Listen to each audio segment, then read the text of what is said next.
Hey everyone, welcome back to our latest episode of the Launchpad. I'm Jessica, and today I am joined by Fantom Freq. Hello there. So, Fantom Freq was just named one of our moon landing rising stars for 2025. So, you were one of 15 artists that we chose. So, thank you for coming to chat with us about it. No, of course, I'm honored. So, let's get started. The name. How did you decide on the name Fantom Freq for your producer name? Funny enough, a lot of people think it comes from the movie. I think the movie's Hackers. To be honest, I've never actually seen that movie, but there's actually a character in that movie called Phantom Freak. I kind of just like came up with the name. It was a secondary name for me. My first artist name was Fang Banger. It came from the show True Blood. So like I've always had like this affinity for like vampires and like kind of like gothic sort of literature and that kind of stuff. So it came from that originally, but then I decided to change the name to Phantom Freak, and I kind of fell in line with the same kind of idea of like kind of like gothic and vampirism, that kind of stuff. Yeah, I can kind of see that behind you with all your like skulls and stuff. It looks pretty Very it's movie-esque back on there. brand. For sure. So I read somewhere that you got into dance music around 2008. Was there Mhm. like a specific artist, specific track, a show? Like what was it that drew you to EDM? Yeah, so I was never really big on electronic music. Like, well, as a kid, I was always musical. So I grew up like singing in choirs, like playing instruments. I taught myself guitar as a kid. But I was never really into electronic music until probably about college. Like one of my dorm mates actually introduced me to it. And what really was like kind of like the entry for me was actually a lot of like trance. So like ATB was like probably like the biggest sort of influence on me. And that kind of was like the gateway for me. So awesome. So how did trance get you to making like how bass house, UKG, stuff like that? How did that Yeah, it's transition it's happen? yeah, it's a very interesting transition. I started with trance, but slowly, I think just over time, I kind of fell into more house and stuff. Um, and then over time, just kind of like being in the scene for so long and DJing and stuff, I kind of just like fell in love with actually producing more along the lines of like UKG and kind of like speed garage and speed house and that kind of stuff. It kind of just that was like a natural progression. It just like felt right, you know? Right. So you've Yeah. been producing for a while now. I think you started in like 2016, right? Yeah, roughly like 2015. Yeah. Did you start learning on your own or did you have someone teach you or was it like a mixture of both? A mixture of both. So initially, I started learning by myself, but then I went to Icon Collective and I did the full year program. And then after that, I basically just ran with it. Ever since I left Icon, I've basically just been very, very consistently producing regularly. Yeah. Icon Collective. Okay, so Yeah. that like everyone goes there. So I'm sure like while you were there, there were other like famous people there, right? Was there anyone that like we might recognize that was there while you were? Well, I was there.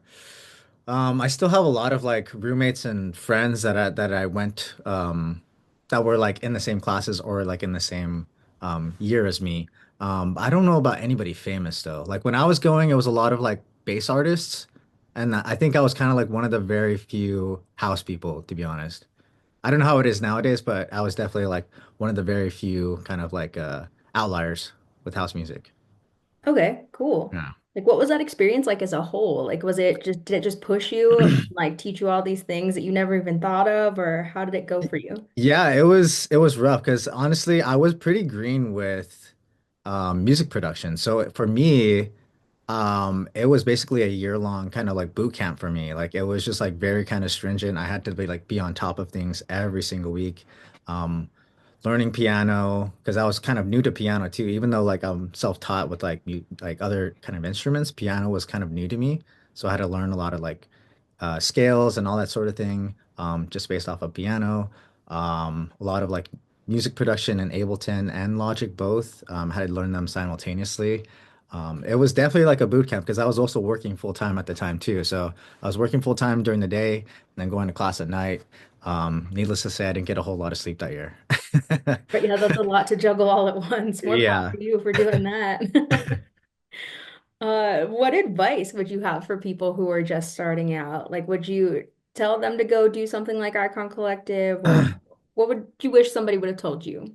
Honestly, it was probably the best thing for me because I really didn't have a whole lot of music production knowledge prior to going into it. But Icon Collective is such a kind of dynamic program. They don't only teach you music production. They actually teach you like music business and like kind of just like a lot of creative, sort of more kind of like spiritual kind of aspects. So they teach you a lot about journaling and stuff, like a lot of stuff outside of the studio that kind of help you creatively and kind of like get out of creative blocks and that kind of stuff. So it's a very well-rounded kind of program. So I would recommend it for kind of newer people. I think people that are more like intermediate expert, unless you're kind of lacking in, say, like a business aspect, because like as an artist, you're not only just a producer, you're kind of wearing multiple hats. So I think that's kind of what Icon Collective is really good about. They teach you different aspects of being a music producer. Um, so yeah, I think it's very good for kind of like beginners, but I think if you're more of like an intermediate or expert, it might, I think I would just kind of take it with a grain of salt and see if it's a good fit for you or not. For sure. Yeah. Speaking of music business, I know you launched your own label in 2021. How Mhm. did that experience go for you? Was it a learning experience, or did you kind of know what you were doing, or? No, I didn't know what I was doing at all. Honestly. No, but it was always kind of like a dream of mine. It was always a goal. At the outset of at the outset of like my artist project, I always wanted to have my own label and kind of just like not only release my own music, but also release a lot of like my friends' music or just artists that I really enjoyed. So it kind of came along as a natural progression. I launched the label shortly after COVID ended, but the idea was always kind of there for like a couple years. And what kind of kicked off the label was this aspect of me wanting to self-release because me and my buddy Eric Mark, we've written well over, I don't know, like 2 dozen tracks together. But a lot of our friends were always telling us like, you guys should just write an album because you guys already have like a really deep catalog. So like during COVID, me and him, since we weren't really playing shows or anything, we just spent a lot of time in the studio and we basically gathered up a catalog of like 8 to 10 tracks. And we were like, yeah, we have a pretty big body of work here. It's basically an album. Like, why don't we just release an album? But it was so like kind of like eclectic. It was multiple genres where we made like tech house tracks, bass house tracks, UK garage, breaks, and then drum and bass. So it was a very kind of like all over the place kind of body of work. And I was like, I don't think anybody's gonna pick this up. So I was like, screw it. I was like, screw it. Why don't we just release it ourselves? So then that's what kind of kicked off the idea for starting the label. And thankfully enough, like one of my roommates at the time also works for a distributor. So like I just asked him, I was like, yo, like is how difficult would it be? And he's like, really not difficult at all. Just send me an email with all the information you need and we'll get you started. So yeah, just kicked it off actually my birthday. So the birthday of the label is actually the same as my birthday, so it lines up. That's a smart way to do it. You'll never Yeah. forget it. And can you tell everyone the name of your label? Thick Freakness. So the name came from I'm really big on blues. And the name came from one of my favorite Black Keys albums, which is also called Thick Freakness. It's just spelled differently. I spell it with 2 C's and the freak is spelled with a Q. Right, had to make it in line with your branding as an artist for Yeah, sure. yeah, absolutely. Cool. So you've played some awesome shows. Like you've played EDC Las Vegas before. Mhm. But what are some other shows or festivals that are on your bucket list for wanting to play? Bucket list. Um, I'd like to play Escape because I think that's kind of in line with kind of like this spooky kind of thing that I do. I've always wanted to play Escape. Other than that, like I'm totally down to play like any other festival. I think for me, mostly what I enjoy nowadays is actually traveling and playing shows in other countries. Because like last year, I played a show in Tokyo, and that's probably like one of my favorite experiences I've ever had DJing. That's awesome. I'm sure DJing internationally is much different than DJing here in the States. It's it's very fun. It's very fun. Like, were people into like the style of music you were playing there? Like, is there a big scene for that? Yeah, actually there was. So how it even happened, like I was already traveling with my friends to Japan and I hit up this artist that I knew who was already signed to my label. I just let him know like maybe a couple months in advance. I'm like, hey, I'm going to Tokyo. Like if you know anybody, any promoters or whatever, if you could put me in contact, that would be great.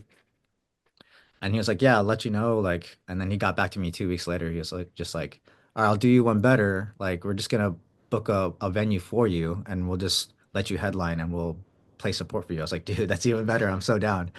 What a great friend. Yeah, yeah, it's pretty cool though. It was a really cool experience. What other countries have you played in?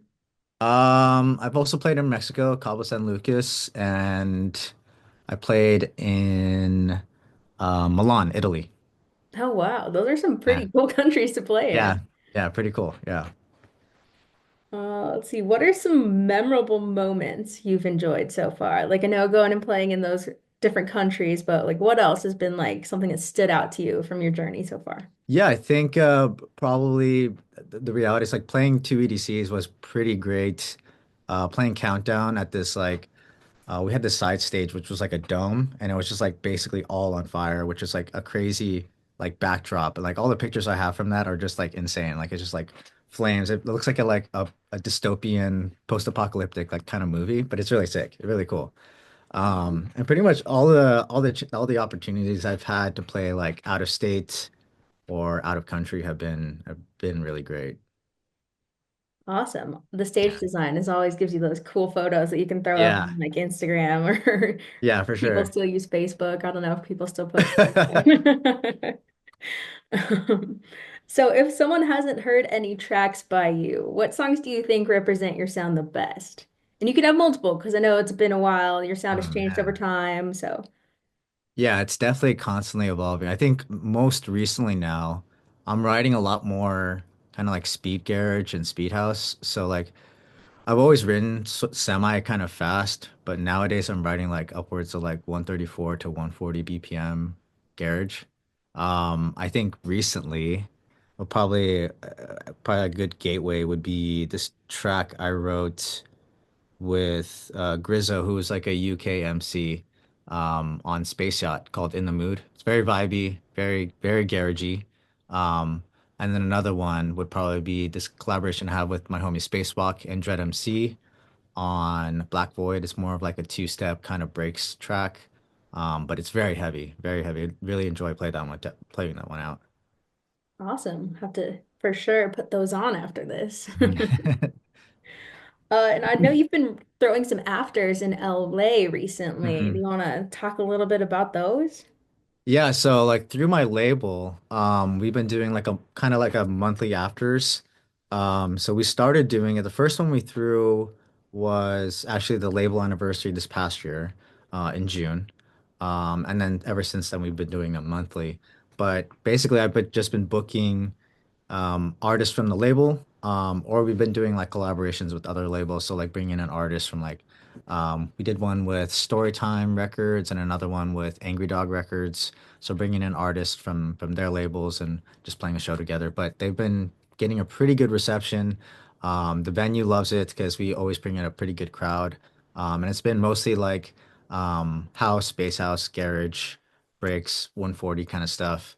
And people really enjoy it. Like it's very niche. It's a very niche kind of genre, especially like in LA, which is so like multi-genre anyways.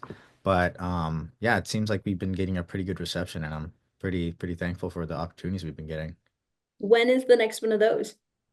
We're doing one at the end of the month. So we just had one this past Saturday on the 8th. But we're doing another one at the end of the month on the 28th, which is also a label collaboration with Duck Plates. So that's Duckworth's label. It's definitely going to be along the same lines, a lot of like garage, bass house. Awesome. Definitely have to tell everyone I know in LA to hit it up.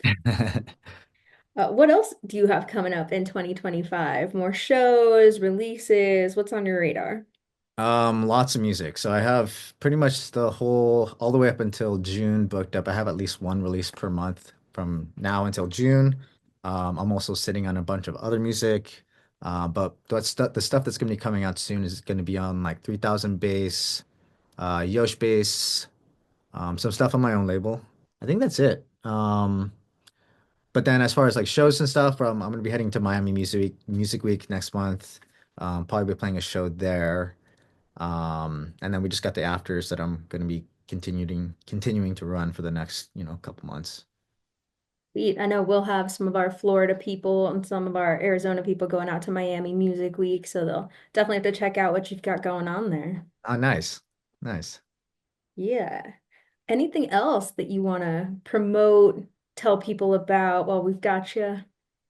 Yeah, I mean, just give me a follow, Phantom Freak. I'm really easy to find on all socials. It's basically uniform across the board. And follow the label Thick Freakness.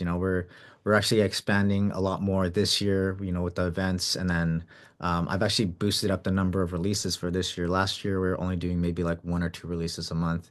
Now I'm keeping pretty consistent and doing like two releases a month now. So like a single and like a compilation. So plenty of releases coming for this year. And yeah, I'm really excited about it.